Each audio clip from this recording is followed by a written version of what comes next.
That's like people that are projecting their own fear and insecurity on you Yeah. all the time. If you're always out there trying to prove, then you got to rethink. Like we are getting fear projected on us, and we're projecting things back out.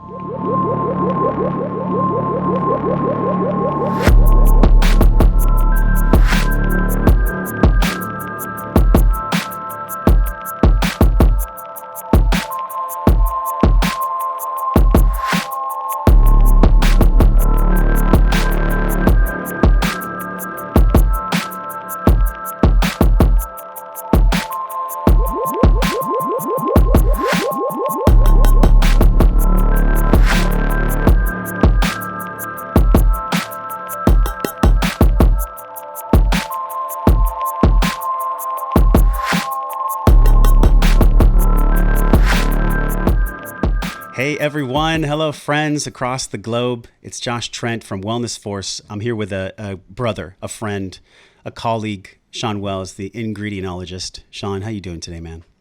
I'm doing so good. It's good to be on the show, brother. This has been a long time coming. I can flash back before I had many of my spiritual thresholds, which, by the way, if everyone you're watching across the world, let us know where you're watching from because we're all up leveling. Can you feel it? Everybody I know, freaking everyone across the world is like going through something. And we're going to talk about this today with Shawn, mental health, biohacking as it relates to being a whole human, a human of wellness. And really this mental health concept, Shawn, like so many people are aware of mental health. I think last month was Mental Health Awareness Month, right? May was Mental Health Awareness Month. Yeah. But Yeah. when it comes to real mental health, like people see you out in the public and they're like, oh, this guy's got it all together. He's worked with all these amazing human beings. He's formulated products for companies that went on to sell multiple millions of dollars. Like people might look at you and they'd say, he's got it all together. But you have a unique story, man. And it's a true honor to be able to be with you today because the last time we spoke, people don't know this, we basically had a podcast that we didn't record. And so here we It's are. always the way. That's Yeah. right. About to record this one, and it's going to be a duplication. My intention with Wellness Force is always about discovering physical and emotional intelligence. So before we dig into you, man, like just share with people what's top of heart for you, what's top of mind for you right now in the world, in wellness and health and everything. Like, what do you believe is a message that's coming through you right now that is most important for people to know about you? You know, I just watched the entire Star Wars series, and I think it's like Yoda that says, fear leads to pain, pain leads to suffering, and suffering is the path to the dark side. And I just see, and I had another friend that I kind of connected that with that told me the opposite of love is not hate, but fear. And I feel like with the masks, with the rioting, with the worries about COVID, the worries about jobs, the worries about socioeconomic status, the worries about safety, the worries about relationships right now, being too close or too far apart from the ones you love, it's just generated so much fear and therefore pain and anger and suffering and that really resonates with me right now. Like I'm a deep empath, and I think we've talked about that. And Yeah. um, I feel like I'm suffering a bit myself. Like I've taken on a lot of this energy, and and it's left me struggling. It's left me like angry at like why can't the world just pull it back together? Why can't we just hug it out? I watched I rewatched The Office because I struggle sometimes like when it's really dark and depressing. Like I don't want to like watch dark and depressing things. So I was watching The Office, and Michael Scott, like his way of like fixing things, like Dwight kind of did something underhanded to him, and he said, "Hug it out, bitch." And that was his solution. He's like, whenever I have a problem, that's what I say to another man, and it just seems to work. Yeah. And And man, like, you know that feeling of like, there's that first 30 seconds of fear, right? Like, because you're being held. I mean, it's just like everyone, I have a little dog and people want to pick up my little dog thinking it's a puppy all the time. And there's fear that's generated from that. Like, why are you like picking me up? Why are you like holding me? Now I'm in a position where I have no control. And so when somebody embraces you tightly, there is a moment of fear. But there's that 30 seconds in when your whole body releases and the oxytocin goes and you settle in and you hear it every single time you hear that and you feel the body release. And this is when two men are hugging, women, male and female, whatever, that there's a fear at first and it's just natural, but then like we really release and it is the best feeling. And I feel like, God, like if we could all just hug each other, if we could all Yeah. just talk to each other, Yeah. just have a conversation. I mean, all of this stuff is revolving around fear. And I just want people to just talk to each other and hug it out, bitch. All right. Well, I love this for like five different reasons. The first two being the oxytocin component. Like, we all know what it feels like to give a hug and to receive a hug. I think right now, because of what you'd mentioned with the mask wearing and like the forced isolation, the forced lockdowns, and all these laws that are really dehumanizing, they're taking away people's worthiness and dignity. And I think what we're all experiencing is this, as Eckhart Tolle calls it, like the pain body is still rippling from this. It just happened. Everybody's trying to pretend like everything's okay and put on your good face. And I don't think it's time for that yet. I really don't think it's time for that yet. I think we're actually in the middle of the lesson. We're actually in the middle of the journey, man.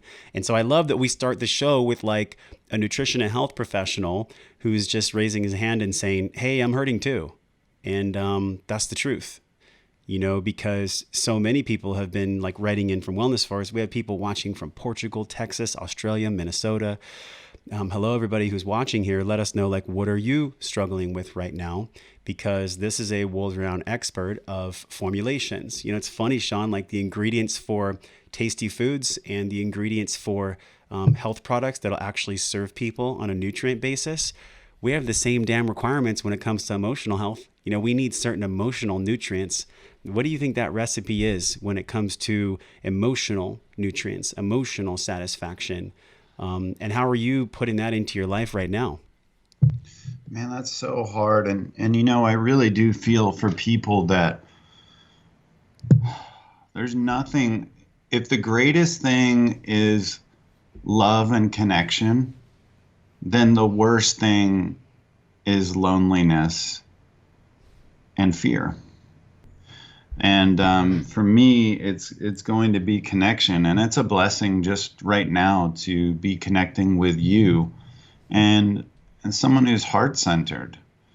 And I would challenge people right now to like get a life coach, to get a therapist. Like I just started working with a psychiatrist. I do have mentors and coaches and people I call. I do have people like you I've connected with and have deep conversations with, very vulnerable conversations. Now is not the time to be superficial. I mean, it never really is, Yeah. but now is the time to get that connection. And I also think the connection with Mother Earth is so important right now. And getting your sunlight, getting your grounding, getting out there and getting just fresh air and the geomagnetic forces and the vitamin D that's been shown to be so important. But it's just a primal thing for us to connect and for us to be outside.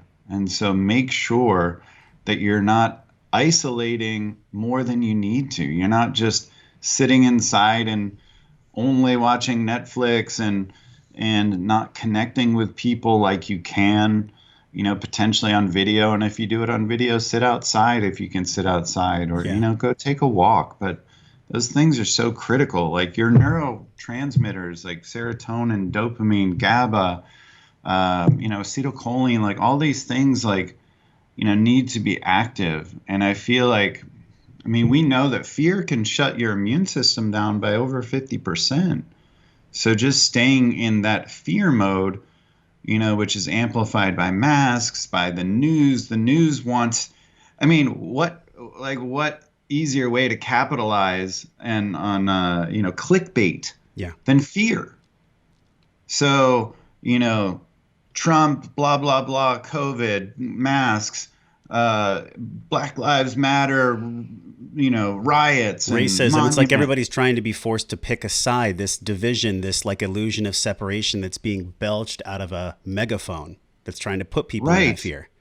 And here's the thing is there's people that are Trump followers and people that are, pro Biden or whatever that are we're like one being. We're like one sentient being. It's like trying to separate out cells from the body and say, you don't belong here. You're a bad cell and whatever. Like we're meant to be part of the same body. And if we could hug it out, if we could take a walk with each other, if we could really connect and hear each other, um, I think that would be a powerful conversation. I don't know if you've ever seen the video by Joyner Lucas. I'm not a racist. No, I haven't. He's an incredible rapper, and he takes the perspective of both the white person and the black person on many of these topics. And in the video, it's kind of like a good old boy that's rapping to his first part of the rap, good old white boy, and then a black guy, and both are actually his parts, but it's really brilliantly done. And at the end, you know what they do? They hug it out, bitch. That's right. And they really Yes. do. They say some kind of like nasty stuff, but you know what? There's truth in all of it. Mm. As much as there's lies and manipulation, there's truth in all of it too. And that's why all of it persists and all of it raises our fear. And if we just have the conversations and say, we don't have to completely agree, but I understand where you're coming from, man, that's like a huge leap forward. This is the great pause, Shawn. I've heard like many people in our world describe this time right now as the great pause. And what do we do when people are speaking and like someone goes like this? We all kind of lean in. We all kind of like pay attention because we're wondering what's coming next. And I feel like as a collective, we really get to take this pause together right now and ask ourselves, what are we willing to fight for? Because there is this phrase that I think you and I have heard a lot, and it's like love is greater than fear, or all there is love. And that's the truth. Like these aren't just platitudes, but also love does more things than just sit and wait. Like love takes action sometimes. Love defends for its family. Love goes out and hunts food and brings it in. Love goes out and love bees. Yes, love is a be do have system. Like I totally believe that. But we also get to do certain things from a doing perspective. What do you think for mental health specifically? And we're going to dig into your story, man, because I really want to open up people to your heart and your story and your thresholds. But as we transition into that, like, what do you believe the recipe is right now for us to do from a place of love? Man, I'll tell you what, I had this thought the other day that most people want to be the loudest voice in the room, want to be heard. And I feel like, and they think the most powerful person is that loudest voice in the room, is the talker. The most powerful person in the room is the listener, the great listener. Hmm. It's powerful. It's so powerful. The great listener can be the great talker because, like you said, that pause and people lean in. They can be quiet the whole night. And then when they finally say something, people want to hear. You know why? Because they've been assimilating, they've been thinking, they've been feeling, they've been putting the pieces together. Instead of just trying to talk over someone, they're listening. Yeah. And listening is becoming a lost art. And people have their cell phones out, and whether they're looking at it or not, it makes a statement that I'm prioritizing certain things besides you. The most important thing you can do is fully engage with someone, stare them in the eyes, and say, "You have my full attention, and I will listen to you." Because you are what matters most. Right now, in my life, I'm in the here and now. Your words are what I'm going to focus on. I'm not going to wait to get my point across. I'm not going to wait to win you over, wait to tell you why I'm right, wait to tell you why you should love me more, wait to tell you why I'm better than you on socioeconomic status, Yeah. on a number of things, why I, can lift more weight, why I have more money, why I'm this or that. I'm going to listen to you. And that is power. True power is in the listening. I'll never forget this moment I had in an ayahuasca ceremony last year. I was throwing up. I was crying. I had snot coming out of my nose. I was crying and I was throwing up at the same time. I mean, talk about getting like beat down to my knees, you know. But I remember like Mother Ayahuasca. She was just saying this message over and over and over again, and she was like, "Are you listening? Are you listening?" And just kept saying it. And finally, I just opened up with snot and vomit on my mouth, and I was like, "I'm listening." I like screamed it out, and what I heard was, "Oh, I am actually doing the work in the world that's needed if I have the courage, if I can believe that I'm worthy enough to do it." And that right there is like the path I'm going to walk for the rest of my life. And it's because in that moment, I was given a decision point, like an inflection point. We all get beat down to our knees at some point in life, maybe multiple times, man. And, you know, whether or not everything happens for a reason, which I'm curious how you feel about this, your health problems took you down a path that did happen for a reason, because now you're here with me now. And we get to have this conversation as brothers now. So take us to the beginning of this journey of supplementation, becoming, you know, a world-renowned ingredient specialist to be able to give people healthy products, and then having your own health struggles. I feel like this is the same thing for all of us, Shawn. It's like the wounded healer then becomes the healer who goes up the mountain, who shares the journey with everyone else.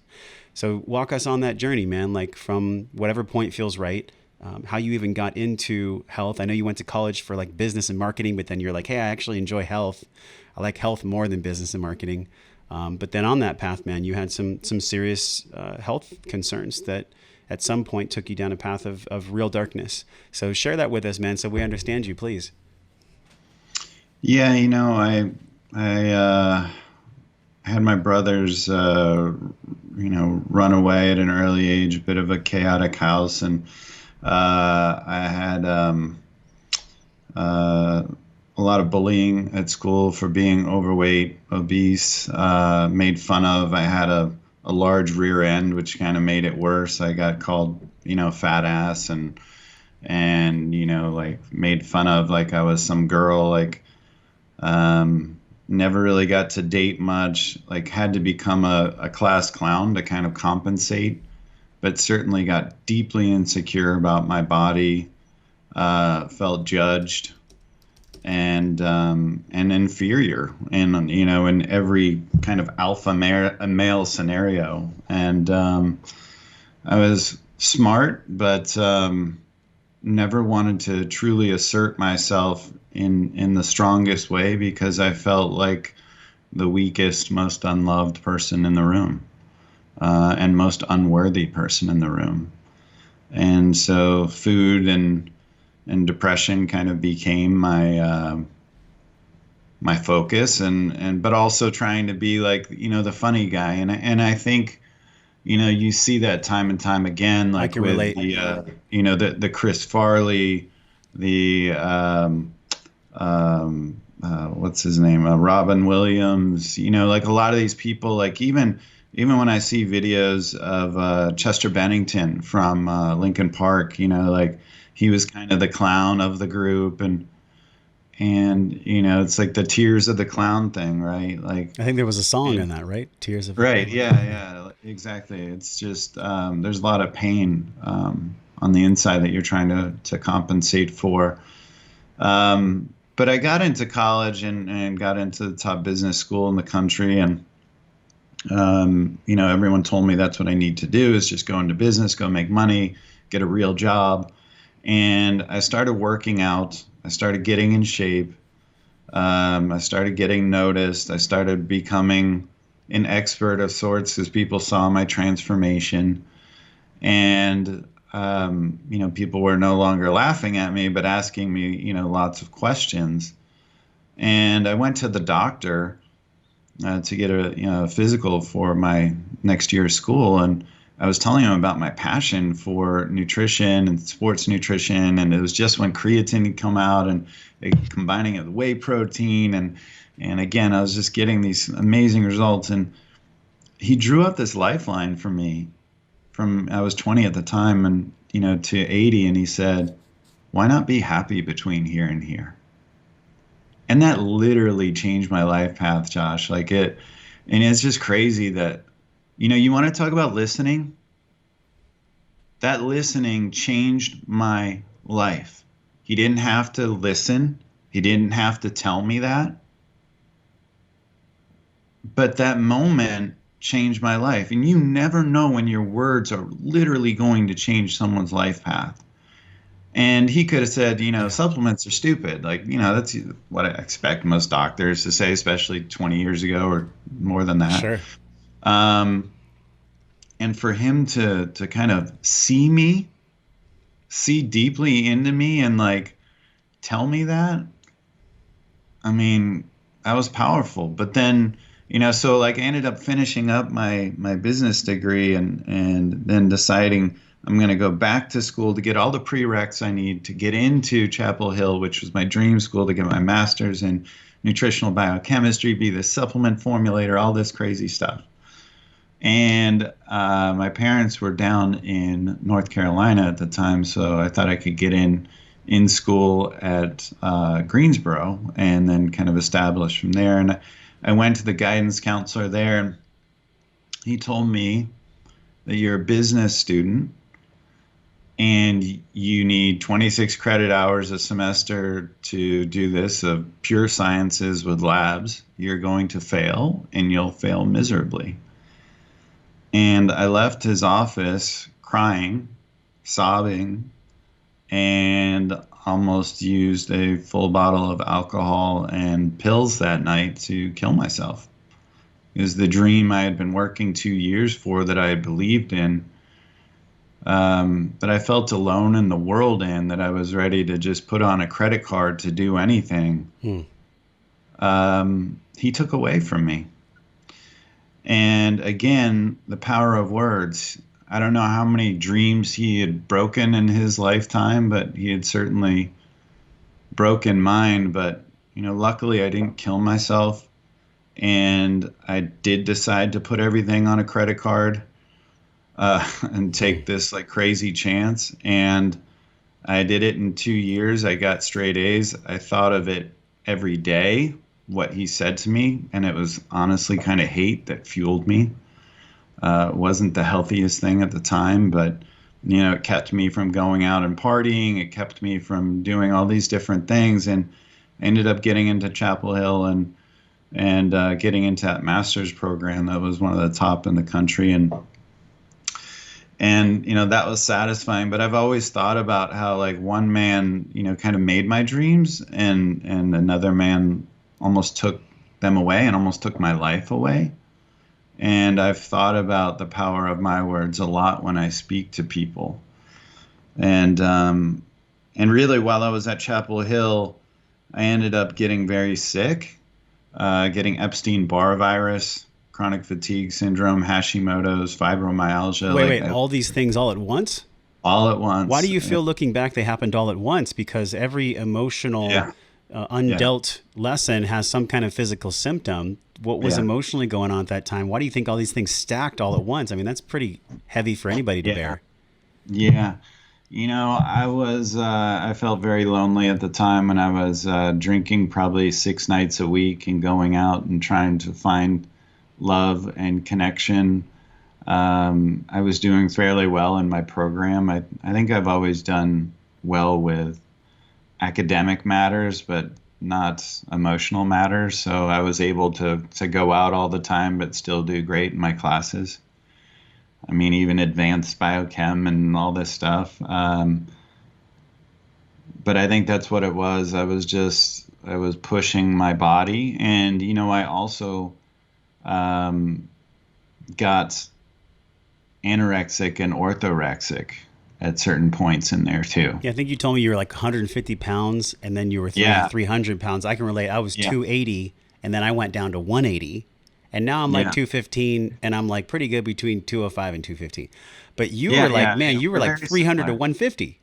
I mean, Yeah. that's insane. Yeah. Yeah, it is. It is. I looked like a bag of bones, and I literally remember like getting on a scale like right after I would pee and say, "Oh, I'm a half pound lighter." I mean, I was obsessed. What And creates with that? orthorexia, I mean, just complete body dysmorphia, Yeah. and just never like literally I couldn't get skinny enough. Like I remember like we looked at this case when I was in school for nutrition of this lady that chronicled her path to death, and she couldn't stop her anorexia, and she knew that she would eventually die from it, but she chronicled the photos and the way she was feeling, and she did eventually die. But I thought, damn, like, that's so powerful to know Mm, that you can't even stop it. yeah. Like, that's rough. And then there was a period that I had orthorexia, that I was like working out like 4 hours a day, because that became my identity. I mean, I was just desperately seeking some kind of love, and body was the biggest challenge when I was growing up. So body became the focus for me when I was trying to connect with guys and be athletic, Yeah. and when I was trying to get dates with girls and be attractive. And I was tired of being the, acne fat ass that, girls laughed at and guys didn't want to hang out with. And I've gone down this road because this show's about spotlighting you and mental health in your story. And I'll just interject a little piece here because, man, this is why you and I understand one another. I was bullied. I was overweight. I took a lot of emotional abuse on that I didn't know at the time was emotional abuse. And now at 40, I'm like reconstructing the story about why things happened for me instead of things happening to me. And it's not just lip service. It's not just like, oh, I'm going to put some spiritual facade on my life. And, all these things have happened in the greater good. Yes, they actually have, because I'm doing the work to understand that. I went through a phase where I took out a bunch of hatred on the feminine. I was totally unconscious in my 20s. Me too. And, like having sex with women without loving them, and like really just taking so much for granted about sexuality itself. And now this new masculine, you and I are the voice. We're one of the many hundreds of thousands of voices that are really leading the new masculine. But we have to lead, as John Wineland says, we lead from our wounds, but our wounds don't lead us. How do you see Right. that multiplying with your story? Man, that is such a great question, and that reminds me of like the book like Mask of Masculinity that Lewis Howes put out. And it's so true. Like we grow up, like I grew up with uh, you know, faggot this, gay that, like Yeah. just like you had to be like ultra male, and it was Arnold What are you, a Schwarzenegger. pussy? Right, you Smear the queer in high pussy, yeah, school. Smear the queer in yeah, middle man. school. If you had the ball, you would smear the queer. It's like what? Like I'm even Right, unpacking that now as a man. I'm like, why did we do that? What was that? right, right. And crying meant you were a girl. Crying meant you were a faggot or a pussy. I mean, this stuff did get thrown around so much that it's hard to undo that, to have emotions, to be empathetic, to connect on a deeper level, um, to listen and not just try and like, like alpha male, like shoot up the room. Like, those were our role models, was the Bruce Willis and the Arnold Schwarzenegger and Sylvester Stallone and the Rambo. guns and Yeah. Rambo and Predator, and all these things. And like, I mean, the one guy that I remember really admiring in the media, like when I was growing up, was just Little House on the Prairie, and the way Paul like Ingalls acted, and like I felt like looking back, like I feel like that's the way like a man can have manners, a man can be traditional in values, Yeah. and treat people with respect, and it's not a disrespect. And a man can be that quietest person in the room but be the strongest person in the Why do you room. think that gentleman Jim was so strong? Because he was a Yeah. gentle man. And this is, I love where we are in our conversation and in our friendship, man, because it takes real vulnerability, which is also power. I don't care if you've listened to Alison Armstrong or Brene Brown. There's a reason these women have millions and millions and millions of followers. It's because everyone is recognizing now, man, to be vulnerable, to be a gentle man, when we look at masculinity, that actually gives us that space between the head and the heart that's closed. I can even think back to you and even me being bullied and getting so much emotional abuse. Disconnection from our head to heart was imminent. How were we supposed to be connected to our head to heart when that meant us being in pain? The soul leaves the body when it's in pain. Do you feel the same way when you look back, Shawn, about the separation of head to heart? And do you feel like you're in the path right now of closing that separation from head to heart?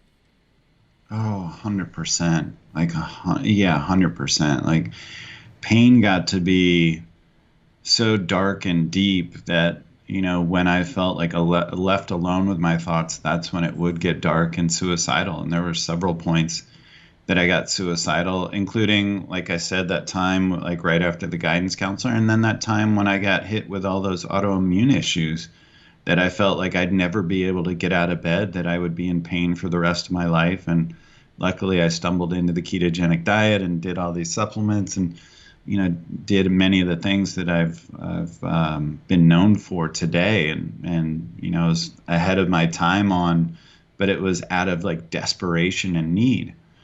But yeah, 100%. Like that is, and what's been one of the most powerful things for me is finally connecting with high level achieving men and seeing that they're all hurting too. When I Yeah. got in my first mastermind, I did School of Greatness with Lewis Howes. And I had this imposter syndrome when I walked in because, all these people are saying, I make millions of dollars and I have millions of followers on Instagram and I'm. And I've always been this overachiever trying to compensate, for that pain. And that's where I plugged myself in 80 hours a week and grinding. But I realized quickly that, oh my God, everyone in this room has imposter syndrome. And it becomes like Yeah. it's a calling card almost of overachievement. And then I've gotten into more masterminds with other people. I've been in the rooms with several billionaires now. And you think, wow, I mean, like these guys got it all figured out. And they're the ones sobbing. Mm. And enough with the must be nice crap, because I get that too. Must be nice, must be nice to, and we're not listening and we're not having empathy. Everyone hurts. And the most successful people, the most achieved people, often I have found are some of the most hurting people. They're not content. Mm-hmm. Money is not success. Happiness is success. So don't get it twisted. This person that has millions, tens of millions, hundreds of millions, billions can be some of the most hurting people in the room. I would say that more than 40% of these high level achieving men that I've talked to have been molested. Yeah. Why do you think that is? And you don't hear about that. Why do you It think that goes back is? to the masculinity thing, right? Mm-hmm. You This know, is this we is something we all have heard too. Is like sexual abuse is a big one for people that are high achievers. yeah. Yeah. Oh, I mean, because now it's all messed up because you don't feel like you can be the protector for the female. You don't feel like the alpha male anymore. Like you feel like your innocence has been violated, but also your ability to be the man has been violated. Yeah. And what does that And even you're mean anymore, Shawn? To be the man? You know, like I think to be the man, I'm curious how you feel. To be the man now means that we can hold space, we can chop wood and carry water, but we can also have the emotional intelligence to tune into what's real. Like there's a pretty big demand on the conscious male right now. Back in the day, it was the old school patriarchy male where it's like, shut up, cook my meal and do what you're told. I'll make all the money. I control things and I use your last name to transfer land and title. And that ain't going to work anymore. But we're in a totally different world, man. Do you feel like the world is those three things I mentioned, the conscious man world? Yeah, absolutely. I mean, you and I are always like synced up on that. And I think that the conscious male can still be like, we don't have to be the new PC, like where we're stripped of what makes us male. Exactly. We don't have to be, we can still be strong. And again, be strong, but great listeners. Be strong and have great manners. Be strong and, you know, have physical strength, but also not need to apply that physical strength. Yeah. I Yeah. mean, that's like the Superman Clark Kent thing. It's like we have the ability. Like I've got a fast car that I've been blessed with that, it's like most of the time, like, people come racing up beside me and I don't feel like the need to do anything because I'm like, I've got the car, like, it's fast enough. I don't need to prove anything. And, it's like most of the time we don't need to prove ourselves. Like we just need to show up. That's like people that are projecting their own fear and insecurity on you Yeah. all the time. If you're always out there trying to prove, then you got to rethink. Like we are getting fear projected on us and we're projecting things back out. So instead of seeing, like if the script in your head's always saying, oh man, this guy ain't shit. Like I'm the man, like this guy ain't this. Like, oh, he's weaker than me. He makes less money than me. He can't dunk a ball like I can. He can't do that. He can't go to the school I went to. He can't roll in the hood that I'm from. He's not tough. He's not this. He's not. Man, if you're thinking all those things, you're really insecure. You are really insecure. And I learned that from the four agreements that, like, the second agreement, I believe, is about the projecting out, like with, Not taking anything personally. not taking anything personally. Mm-hmm. Exactly. But, an interesting thing that I've learned lately as my personality is starting to shift is people are telling me like, man, Shawn, like you give like the best compliments. Like you make me feel good. Like you say all these like incredible things. Like you really lift me up. And then people started telling me it's like, you're reflecting yourself back. Like you're seeing things in other people that you actually see in yourself. Oh man. And then I was Yeah. like, whoa, okay. So Yeah. this is like, that four agreements thing was a huge shift for me that people are projecting negativity out on me and that I do that to other people. But then like to also think about it in the flip of like, I can project positivity out. And there's even like this way of doing marketing, like where you learn about yourself. This guy taught me this, where you talk about the three people dead or alive that you would love to have dinner with, and then you talk about the three traits that you really admire about them, and then the last thing you do is talk about the one person you would not have come to that dinner, and then the three traits that really piss you off about that person.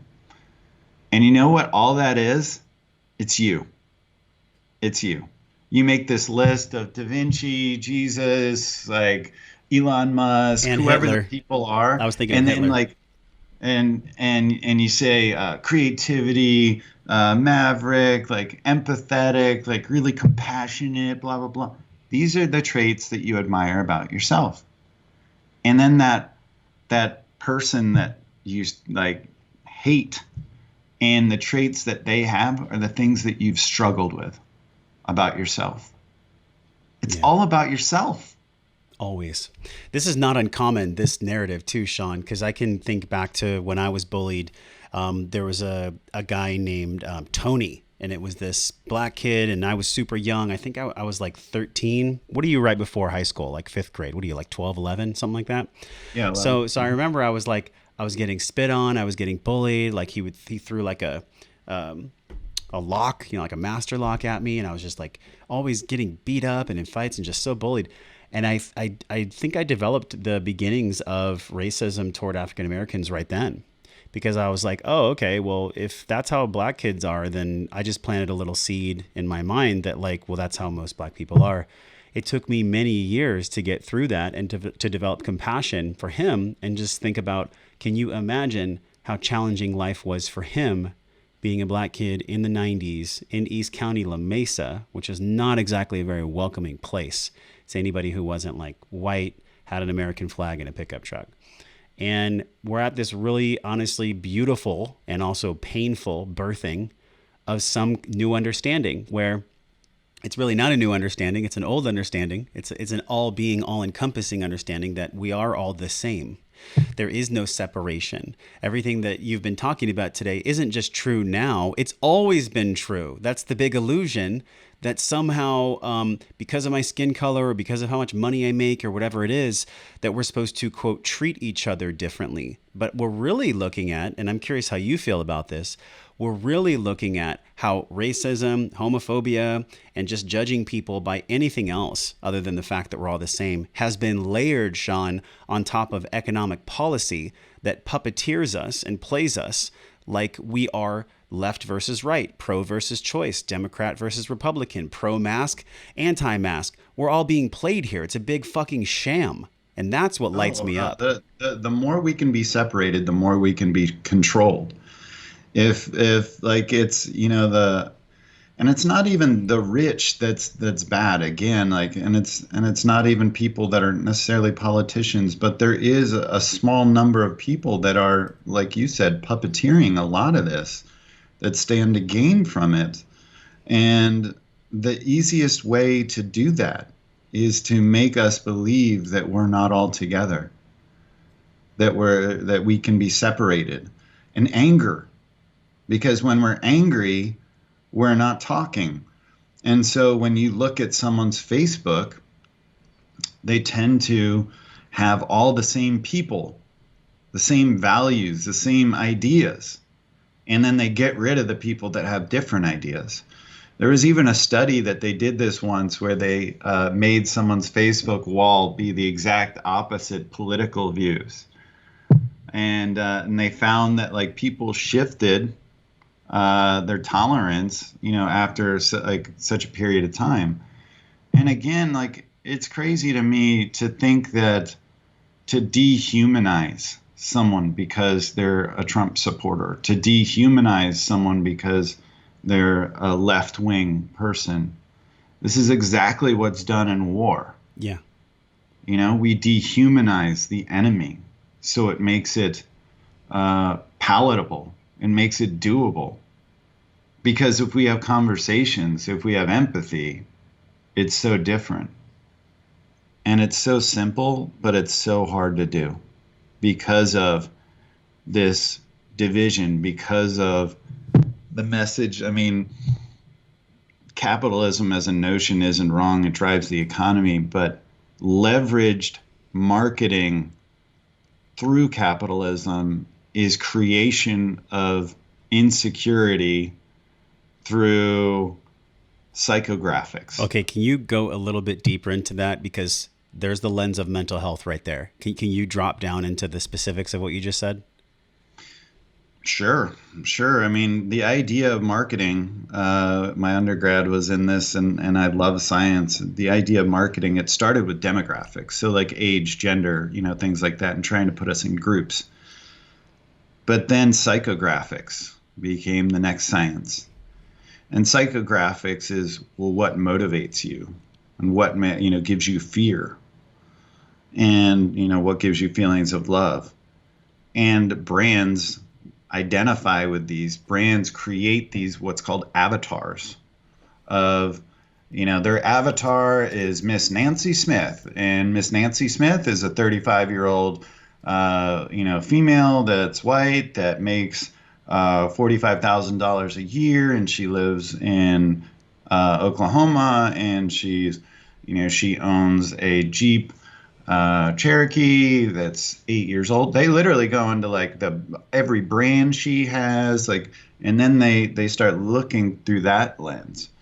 But as we start using Facebook, as we use our phones, Apple and Google and all these algorithms, the searches we do, where we're at when we're making decisions, they look at that camera is always on. The camera looks at like your pupil size, your emotions on your face. The camera looks at your pupil size? I've never heard that. Oh man, like everything is allowed. Everything in those EULAs that we've given rights to. Wow. Everything is allowed. Everyone share this right now. Everyone share this right now, because I had no idea. Contact tracing, Apple and Google are working together so that and it's under the lens of COVID, right, to keep us safe. But, it's like we can say you were within 4 feet of this person. And, so think about it. So I'm having this emotion. I'm making these searches. I'm in this location. I'm with this certain friend feeling this way in this vehicle, moving this amount of miles per hour over the speed limit. So that means emotionally, I'm in this state. This is what's being played on the radio because it's always listening. If you look at your ads, it's always listening. The ads are based on what you're listening to and what you're saying. Mm-hmm. So think about how intricate the algorithms are getting to advertise to you, so that you're I don't know about you, but it's more and more and more. It's holy crap, this thing is dead on. That's what I was talking about. That's what I was thinking about. That's what I really wanted. Yeah. And so they leverage that. So it becomes, not only is it the things you want, but it's leveraging impulse. Impulse is going to be based on love or fear. The erotic and thanatoptic, literally the two poles, right? Mm. And it's getting you to make impulse decisions, because impulse is what's going to drive buying behavior. Mm. And so those are powerful, powerful things. Emotion drives buying behavior. So they're leveraging emotion. And if you think clickbait, was, 10 years ago, on Google searches and, whatever, your news and kind of the homepage for Bing or whatever it was you were using. Yeah. And now it's what people are using on their posts for Instagram. For everything. It's what I'm going to use for this podcast, man. I'm going to use the same thing. It's used on CNN. Conscious clickbait. Exactly. So we're all leveraging it, and everything, right? In a rating scale has to be 0 or 10 or 1 or 5 stars. We don't have moderate anymore. We want to be heard. We want to be extreme. And the only way to stand out now is to be extreme. The only way to stand out is to be the loudest voice in the room. And I'm asking you, can you be a little bit more agnostic? Can you be a little bit more libertarian? Can you be a little bit more pensive? Can you be the thinking, rational, listening person? And take a moment and breathe and see all the things that we have in common. We have 99% of the same genes in common with a chimpanzee. And think about how much we have in common with each other. Me to you, to someone in Dubai, to someone in Africa that's in a tribe. What do we want?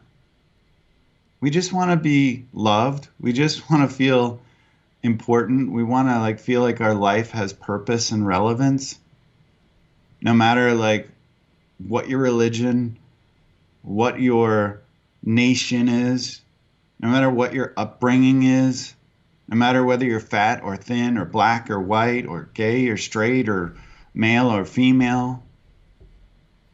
It's what we all want. So we have so much in common. Why is it so hard? And it's as these puppeteers get more savvy, they'll get better at separating us and making us feel fear and anger and love at moments and just be completely manipulated to where we're just emotional roller coasters or numb. But never where we're allowed to be listeners or empathetic. Let's pause right there, because that in itself, rewind this, share this, because we have the choice. I'm visualizing this meme that I've seen where there's a elephant. It was a horse actually, and the horse was tied to a plastic chair. And ever since that horse was a little tiny pony, it had been trained that when you have a rope around your noose, you are tied to something. Of course, the horse knows that it has to be there because it was taught that way ever since it was a child. The children in our nation are being taught by these advanced AI algorithms. You and I are talking about them. Well, the choice is here right now. And that's what lights me. I just got a full body rush, Shawn, because if we can all just take this in right now, what would love do in this moment? This isn't a hippie thing. We're not around the fire right now. Like, this is love in action.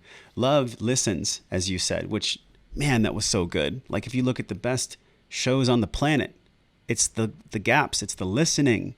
I'm not trying to talk over you. You're not trying to talk over me. We're here with each other. We're listening to one another. We're having a real dynamic back and forth conversation that involves pausing and reflecting. And I think what's going on is we have so many overlapping negative sources: the puppeteers, unconscious capitalism, the way that we're hurting Mother Earth. There's so much of the get me what I need right now that we forget to listen to what our brothers and sisters need. That's what's really happening. And so what you're talking about with the awareness about the cell phone, the awareness about the Google algorithms, that's where it all begins. Like, sharing is awareness. When I share on a podcast, or when you share, or when we share with our friends and family, like, that is what promotes awareness. So if you could wave a magic wand, dude, and like you are in this show, if you could wave a wand, how would you change the narrative? Like, what would you say to not only just the kids coming up, but the parents of these kids and the conscious men that are leading this new wave of being in balance, masculine and feminine? What's the magic wand that you have? What would you create in this world? It's got to start with loving yourself. You like, it goes back to that the four agreements kind of concept, and us projecting out on others. It's got to start with loving yourself. You have to figure out ways to tell yourself that you're enough. And that includes literally saying that to yourself with affirmations, creating a vision board so that you have some goals in front of you that allow you to chase your passions and dreams. Yes. And it's okay to find things that light you up. And maybe, you can't work at that light you up job right now, but start making steps towards it. And maybe you can't get rid of all these people that are negative influences in your life right now, but start taking steps towards it. Those steps are going to be game changers. You're a product of the 5 people around you. You'll never work a day in your life if you love what you do. All these things that people say, they're true. But you have to find ways to love you, to fill that empty hole, or else you will just be filling it with bullshit and hurt and pain and projecting that emptiness and hurt out on others. And until you start really doing, I hear about authenticity all the time, and that is one of the most important things, to show up and be authentic. But you can't be authentic if you don't know who the fuck you are. You have to do deep self-work to be authentic, to show up and be real. And that's going to be painful work to dig into all your hurt and be honest about it. The matrix is alive and well, but it doesn't mean that we're stuck. It doesn't mean that we have to be pulled on by these strings for so much longer. It starts right now. It starts in this moment. That's why podcast is really the renaissance of media. And that's why having these type of conversations where this is live, this isn't edited, you're here with us. We're not going to edit this. We're just going to put it on iTunes and we're going to put it on YouTube. And y'all are here with us right now. We have people across the world that are writing us messages and tuning in. Like, we all need this medicine. We all crave this medicine of like real conversation that hasn't been cut and snipped and chopped. Yes, I will turn this into some conscious clickbait so that I can get our brothers and sisters who are under the spell and get them over to the conversation we're having. Shawn, this even idea of living our life well, it's what drives me, man. The love that you're talking about and like loving myself, that is the ultimate journey. And I am still at 40 years old learning lessons every day about how I can love myself better and how I can look in the mirror. You talked about the vision board, which is a great tool. On my mirror in the bathroom, in our master bath, I have trust, breathe, and listen. Those are the 3 words every single day when I brush my teeth. How do I trust? How do I breathe? Which goes with our breath work and the breathe program. And then how do I listen? So I love this, man, that you're talking about listening. When my mouth is closed, I'm breathing through my nose. When I'm breathing through my nose, I'm connected to my diaphragm. When I'm connected to my diaphragm, I can hear what you're saying. And that's some magic right there. So everyone, please trust, breathe, and listen more. But as I go down this path of living my life well, which is the whole point of this podcast, is sharing that journey. How would you define this? If you were to put a label or just Shawn's explanation or definition on living his life well, what does wellness mean to you? Like, how would you define wellness? The ability to grant oneself grace. I think that's it. Like, that's what I've learned. Like, we're so worried about making mistakes. We're so worried about how we'll be viewed, about being laughed at because I'm too fat, I'm too thin, I'm too rich, I'm too poor, I'm too white, I'm too black, I'm too Southern, I'm too Northern, I'm too American, I'm too foreign. There's so many reasons we can be divided. And there's so many reasons that people can judge us. But once you start granting yourself grace and saying it's okay, you're doing your best, because we're all out there doing our best. Project that out on people. See, that guy, maybe he's in an alleyway in a box, and that's where he's at. He's doing his best. Maybe he just screwed you over in a business deal. Where's he at in his life? You reap what you sow. He's hurting. He's doing his best. We're all out there trying to do our best. It's just a natural state of being. So grant yourself some grace and say, it's okay. And once you do that, you'll leave yourself space to achieve your best life. Shawn, you gave me chills like 3 times during this podcast, which felt more like you and I in my living room. I have so much love and respect for you, brother, with what you've created in health. And it's funny, like, you're known as the Ingredientologist. We didn't talk about anything nutrition at all today, but we did talk about the nutrients of the mind, the nutrients of the heart, and share with people how they can connect with you. And also, man, how they can get involved in all the free things. You spend hundreds of thousands of dollars giving away free education every year to people. Share those couple things, how they can connect with you and how they can download the free things so they can biohack their self-love, which, let's be honest, self-love is the ultimate biohack. 100%. We were going to talk about biohacking today. Really, we're talking about healing mental health and self-love. Self-love is more powerful than a Juve light. All right. Self-love is more powerful than supplements. This is about self-love, and that's the real journey, man. So please share. I totally agree with that. ShawnWells.com, ShaWN, ShawnWells.com. And then at Ingredientologist everywhere else. You can look up Shawn Wells, but like, Instagram and all those things. I have a pretty good Instagram platform with a lot of cool stuff. And at ShawnWells.com, there's all kinds of free guides, like cited 5 to 10 page guides on keto and women, fasting in women, paleo, vitamin C, vitamin D3, mushrooms, all kinds of things, and immunity, like just tons of topics, great papers, the latest research. And then if you have any questions, whether it's related to my depression and suicide battles, like, or whether it's on ingredients and biochemistry or products, please just shoot them my way. Like, I love to answer questions. I never charge anything for anything. Everything is just from my heart. Well, thank you very much, man. ShawnWells.com. Just a deep bow, a deep breath. Thank you, Shawn, for coming on the show, for being a friend, and for giving people the choice to not be the victim. That's what this conversation reminds me of. We're not victims here. We all chose to come down on a soul contract, and we're unfolding it as the best we can. And the wellness that you talked about being our ability to grant grace, that's powerful, man. So thanks for coming on the show. Thanks for everybody for joining us. And Shawn, we'll talk to you soon. And until we do, man, I and we and all of us, my eyes look at your eyes, and we're all the same. So we're wishing you love and wellness. Love you, brother. Love you Thank too, man. you.